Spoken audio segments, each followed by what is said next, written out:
10 دنوں کا اعتکاف ہے۔ اعتکاف کیا ہے؟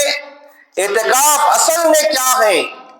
آدمی سال کے 11 مہینے دنیا میں کام دھندے میں لگا ہوا رہتا ہے، دل پر غفلت کے پردے پڑے ہوئے ہیں۔ اگرچہ وہ نماز پڑھ رہا ہے، تلاوت کر رہا ہے، ذکر و اذکار جو نیک کام ہے، فاستبقوا الخیرات، نیکی کے کاموں میں آگے بڑھ چڑھ کر حصہ لے رہا ہے، لیکن اس سے وہ جو فائدہ پہنچنا ہے وہ نہیں پہنچ رہا ہے۔ اس لیے اعتکاف اللہ نے ہمیں دیا ہے۔ اعتکاف کرنے والا گویا اپنے زبان حال سے کہہ رہا ہے، اے اللہ، میں دنیا کے مشاغل کو چھوڑ کر، دنیا کے کام دھندے کو چھوڑ کر، میری مصروفیات کو چھوڑ کر میں تجھے پانے کے لیے آ گیا، میں تیرے گھر میں بیٹھ گیا، اور جب تک میں اس گھر سے نہیں نکلوں گا، جب تک آپ مجھے معاف نہ کر دیں، جب آپ مجھے معاف کریں گے اسی وقت میں یہاں سے نکلوں گا۔ نزول قرآن اور اعتکاف کا ربط دیکھیے۔ آپ صلی اللہ علیہ وسلم جب آپ کو 40 سال کی عمر میں نبوت عطا کی گئی تو آپ نبوت عطا ہونے سے پہلے آپ کو چند خواب ایسے نظر آتے کہ خواب میں جو دیکھتے دن میں وہ ہو جاتا۔ نبی کا خواب بالکل سچا ہوتا ہے، نہ کہ ہمارے اور آپ کے خواب کی طرح۔ میرا اور آپ کا خواب الگ ہے، انبیاء کا درجہ الگ ہے، نبیوں کا درجہ الگ ہے۔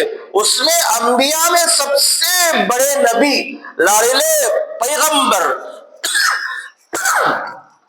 حضرت محمد رسول اللہ صلی اللہ علیہ وسلم کا خواب جو رات میں دیکھتے دن میں ایسا ہی ہو جاتا۔ اب آپ کو اور چاہت بڑھنے لگی، اللہ سے اور زیادہ عشق ہونے لگا، اللہ سے اور زیادہ محبت ہونے لگی، اللہ سے اور زیادہ قریب ہوتے گئے۔ آپ کو بازاروں میں جو شور و غل ہوتا ہے، گھروں میں جو شور و غل آواز ہوتی ہے، آپ کو اس سے پریشان ہو جاتے۔ آپ اللہ کی عبادت کرنے کے لیے غار حرا تشریف لے کر چلے جاتے، ساتھ میں کھانا لے کر جاتے، کبھی 1 دن کا، کبھی 2 دن کا، کبھی آپ کی بیوی محترمہ ام المؤمنین حضرت خدیجہ الکبریٰ رضی اللہ تعالی عنہا وہاں پہنچا دیتی، کبھی حضرت ابو بکر رضی اللہ عنہ کی بیٹی حضرت اسماء رضی اللہ تعالی عنہا وہاں کھانا پہنچا دیتی، کبھی آپ گھر آ جاتے، آ کر کھانا لے کر چلے جاتے۔ خلاصہ کلام دیکھیے، اللہ کے نبی صلی اللہ علیہ وسلم اللہ کی یاد میں تنہا ہے، اللہ سے باتیں کر رہے ہیں، دنیا کے شور و غل سے، آواز سے دور ہے، اللہ کی عبادت میں اور زیادہ مزہ آ رہا ہے۔ آپ بھوک پیاس کو برداشت کرتے تھے، کھانا ہوتا تھا لیکن پھر بھی آپ بھوک پیاس کو برداشت کرتے تھے۔ یہاں رمضان المبارک میں دیکھیے، مسلمان بندہ روزہ رہتا ہے، روزہ رہتے ہوئے بھوک پیاس کو برداشت کرتا ہے۔ وہاں غار حرا میں آپ صلی اللہ علیہ وسلم اللہ کی محبت میں بھوک پیاس کو برداشت کر رہے ہیں، اور رمضان المبارک میں مسلمان کی عبادت زیادہ ہو جاتی ہے، تلاوت میں، ذکر و اذکار میں بڑھ جاتا ہے۔ وہاں غار حرا میں آپ صلی اللہ علیہ وسلم اللہ سے عبادت کرتے، اللہ سے ایک سوئی ہو کر اللہ سے مانگتے تھے۔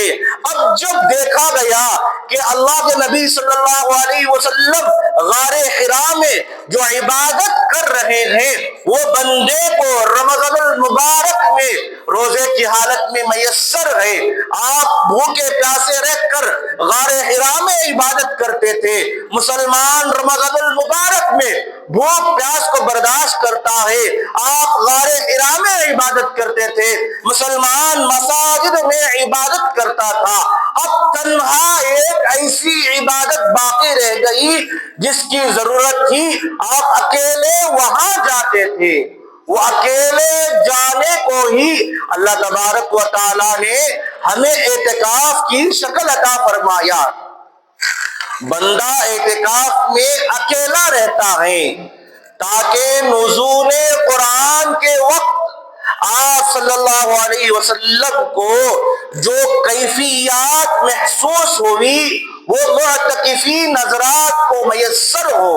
آپ صلی اللہ علیہ وسلم غار حرا میں ہیں، امت کے لیے دعائیں کر رہے ہیں، امت کے واسطے رو رو کر تڑپ کر دعائیں کر رہے ہیں، عبادت میں مصروف ہے، منہمک ہے، اللہ سے اور زیادہ قریب ہوتے جا رہے ہیں۔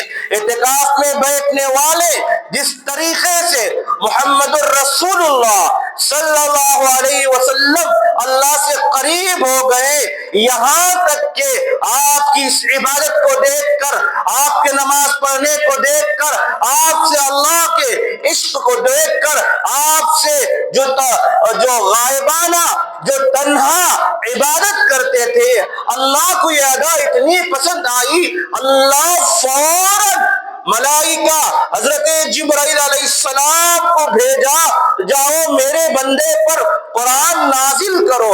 حضرت جبرائیل علیہ السلام آئے اور پہلی وحی لے کر آئے، اقرأ بسم ربک الذی خلق خلق الانسان من علق اقرأ وربک الاکرم الذی علم بالقلم۔ تفصیل میں جانے کا موقع نہیں، آپ وہاں اتنی عبادت میں مصروف تھے کہ اللہ آپ پر خوش ہو گیا، آپ پر قرآن مجید نازل کیا۔ اعتکاف میں بیٹھنے والے پورے محلے کے لیے دعا کریں گے، بستی والوں کے لیے دعا کریں گے، پوری دنیا کے لیے دعا کریں گے۔ اللہ تبارک و تعالی جس طریقے سے آپ صلی اللہ علیہ وسلم کو انعامات ربانی سے نوازا، اللہ آپ کو بھی نوازے گا۔ آگے آپ سماعت فرمائیں گے، اللہ تبارک و تعالی چاہتا ہے کہ ہر ایک امتی نبی کی ایک ایک ادا کو جانے اور اس پر عمل کرے۔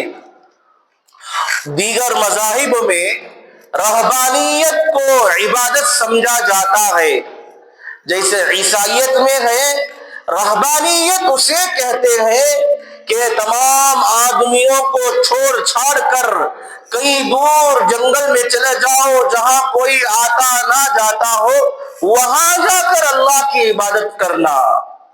اللہ نے رہبانیت سے ہمیں روک رکھا ہے، اسلام رہبانیت کی اجازت نہیں دیتا، اور بتایا گیا کہ جس مسجد میں 5 وقت کی نماز ہوتی ہو، وہاں امام اور مؤذن صاحب ہو، مصلیان کرام آتے اور جاتے ہوں، ایسی مسجدوں میں اعتکاف کو بیٹھے۔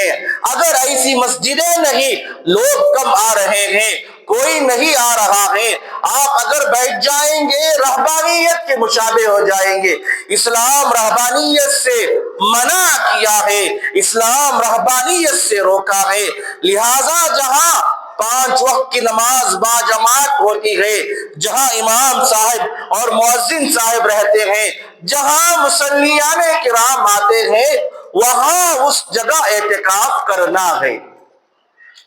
اب اعتکاف میں کون سی جگہ افضل ہے؟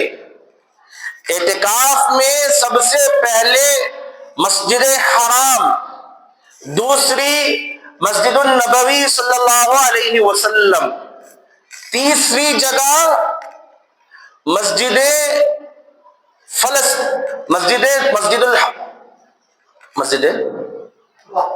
قباء جو فلسطین میں ہے، جہاں انبیاء علیہ السلام کا مرکز ہے، وہاں پھر شہر کی جامعہ مسجد، پھر جس محلے میں جس علاقے میں رہتے ہیں وہاں مرد حضرات کا مساجد کے علاوہ دوسری جگہ اعتکاف کرنا صحیح نہیں۔ اعتکاف جو ہوگا مرد حضرات کا مسجدوں میں ہی ہوگا۔ عورتوں کا اعتکاف اپنے گھروں میں جہاں نماز پڑھتی تھی وہاں کر لے، یا کم از کم اعتکاف کے لیے کوئی عارضی جگہ طے کر لے، وہاں بیٹھے۔ اگر عورت شادی شدہ ہے تو مرد سے اجازت لینا پڑے گا، شوہر سے اجازت لینے کے بعد اعتکاف میں بیٹھ جائیں، اور اعتکاف میں بیٹھ کر گھریلو کام نہیں کر سکے گی۔ ہاں البتہ دوسروں سے مدد لے سکتی ہے، کہہ سکتی ہے وہ کام کر دو تو ہو جائے گا، خود جا کر یہ کام نہیں کرے گی۔ اب اعتکاف جو ہے اس کی 3 قسمیں ہیں: واجب اعتکاف، سنت مؤکدہ علی الکفایہ، مستحب یا نفل۔ واجب، ایک آدمی شرط لگایا کہ اگر میرا کوئی کام ہو گیا تو میں اتنے دنوں کا اعتکاف کروں گا۔ وہ کام ہو گیا، وہ چاہ رہا ہے کہ اتنے دن کا اعتکاف کرنا ہے، تو اس پر اتنے